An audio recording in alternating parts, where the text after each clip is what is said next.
네, 안녕하세요 여러분. 대마도 마지막 날입니다. 날씨가 보시는 바와 같이 흐립니다. 오늘 오후에 비 예보가 있어가지고 날씨가 썩 좋지 못한데, 제가 한국으로 돌아가기 전 300평 집은 어떻게 생겼을지 한번 구경시켜 드리도록 하겠습니다. 대마도 300평 집은 과연 한국과 뭐 얼마나 다를지, 그런 걸 한번 구경시켜 드리도록 하고, 그리고 참고로 가격을 문의하시는 분들이 계시는데, 개인적인 프라이버시상 가격 공개는 조금 어렵다는 점 양해 부탁드리고, 오늘은 대마도 300평 집이 어떻게 생겼을지 한번 보여드리도록 하겠습니다. 네, 저기 보이는 집이, 정면에 있는 집이 숙소로 이용하는 외관이라 보시면 되고요. 그리고 우측에 보이는 곳이 창고, 그리고 좌측에 보이는 곳 역시 창고라 보시면 되고요. 우측에 보이는 창고는 낚시 창고라 생각을 하시면 됩니다. 바로 뒤에 보시면은 산이 보이시죠? 실제 저쪽 산에 멧돼지하며 사슴하고 많이 살고 있습니다. 그리고 멧돼지하고 사슴들이 먹을 게 없어가지고 실제 저희 집으로 내려와가지고 농작물을 먹고 가곤 합니다. 일단 자세한 거는 저기 숙소 안에 들어가서 숙소 방은 또 어떻게 생겼을지 한번 보시도록 하시겠습니다. 자, 집 내부입니다. 보시다시피 거실이 이렇게 있고요.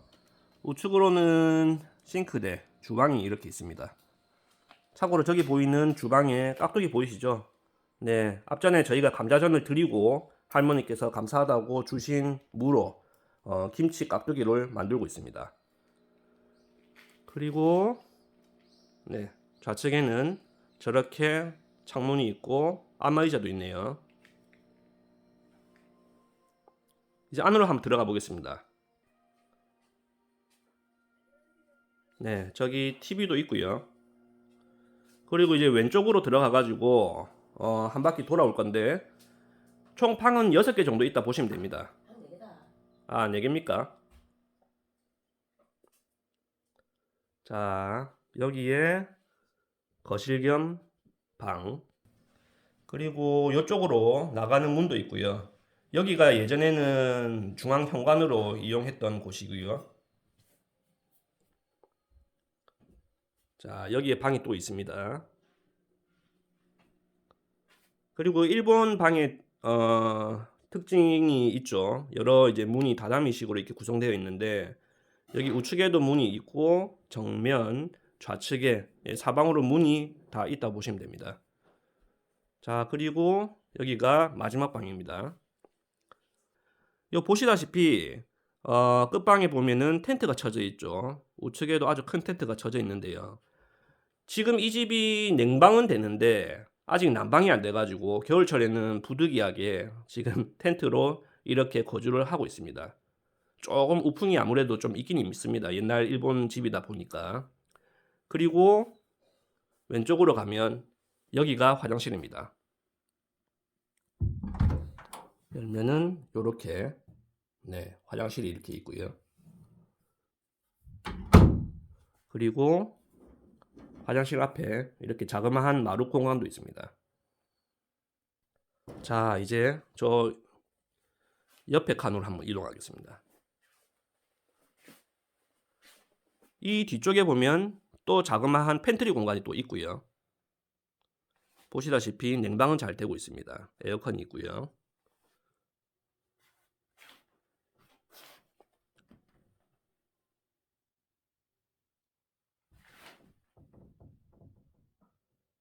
자, 이제 이쪽 방으로 이동 한번 해보도록 하겠습니다. 네, 방이 미로처럼 구석구석에 있습니다. 중간에 마루를 기준으로 해가지고 양쪽에 방이 있는 구조이고요. 자, 여기 보시면 방이 또 이렇게 있습니다.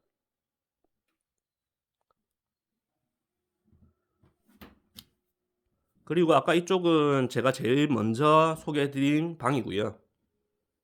네, 아까 소개해드린 방인데 중앙에 이렇게 마루를 기준으로 해가지고 문이 있다 보시면 될 것 같습니다. 자, 다시 돌아서, 네, 돌아오면 이제 방 구경은 끝났고요. 저기 보이는 곳이 거실이고, 왼쪽으로 가면 왼쪽으로 가서 바로 우측편에는 세탁기가 있고 목욕탕이 있는 구조고요. 그리고 마지막 왼쪽 끝부분으로 가면 이렇게 소변기가 있고, 네, 용변을 볼 수 있는 공간이 있습니다. 자, 이제 방 구경은 이쯤 해서 끝나는 걸로 하고요. 자, 여러분 여기 한번 보시겠습니까? 제가 마룻바닥에 앉아서 마룻바닥에 앉아서 밖을 이렇게 보면 저렇게 바로 앞에 바다가 있습니다. 즉 바닷가 바로 앞에 있는 집이다 보니까 심심하면 나가서 통발을 던지고, 심심하면 나가서 낚싯대를 던지면 여러 많은 어종들이 잡히고요. 그리고 여름철 같은 경우는 저렇게 바다를 보면서 여기 앉아 있어도 물멍하기 상당히 좋은 곳이라고 생각이 들거든요. 그래서 바닷가가 상대적으로 가깝다 보니까 이 집의 가장 큰 매력이 여기에 있는 게 아닐까 싶습니다.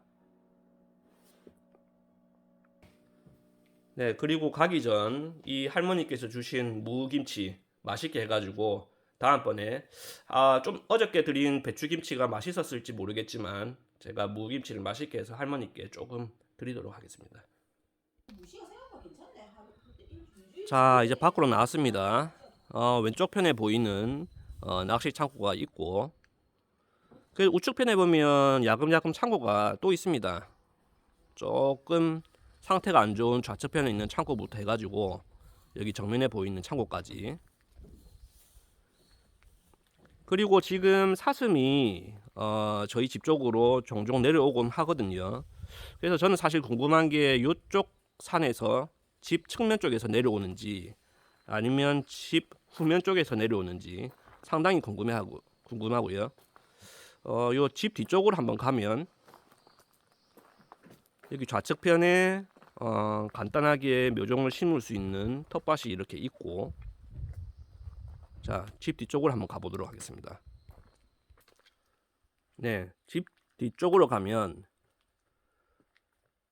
또 저렇게 산으로 올라갈 수 있는 공간이 나옵니다. 저 뒤쪽에서 오는 것 같기도 하고, 언젠가는 저도 사슴이 한번 내려와서 제가 직접 한번 볼 수 있는 날이 오면 좋겠습니다. 그런데 그게 사슴이 아니고 멧돼지가 오면 조금 곤란하겠죠. 네, 이제 집 앞으로 왔습니다. 좌측편에 아이들을 위한 방방 공간을 만들었어요. 그래서 방방장처럼 뛰어놀 수 있게끔 이렇게 해놨고, 네, 그리고 이제 바닷가 쪽으로 한번 가볼까요? 바닷가 쪽으로 가기 전에 요 우측에 보시면은 상추하고 배추를 마트에서 사서 제가 심어놨습니다. 저 뒤쪽에 저기 카메라 보이시죠? 카메라 설치해놨거든요. 아마 이것도 제가 한 2주 정도 후에 오면 분명히 먹어치웠을 거예요. 사슴들이 내려와서. 그래서 사슴들을 한번 담아보고자 저기 카메라를 설치를 해놨습니다.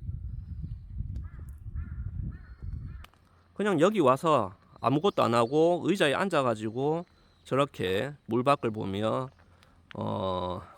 앉아 있기만 해도 사실 힐링이 됩니다. 너무 바닷가가 가깝다 보니까 이게 너무 좋은 것 같아요. 네, 지금까지 대마도 300평 집 구조를 한번 둘러보았습니다. 바로 앞에 바다가 있고 바로 뒤에 산이 있고, 우리나라로 치면 배산 임수의 요건을 상당히 잘 갖추어진 집이라고 볼 수 있고요.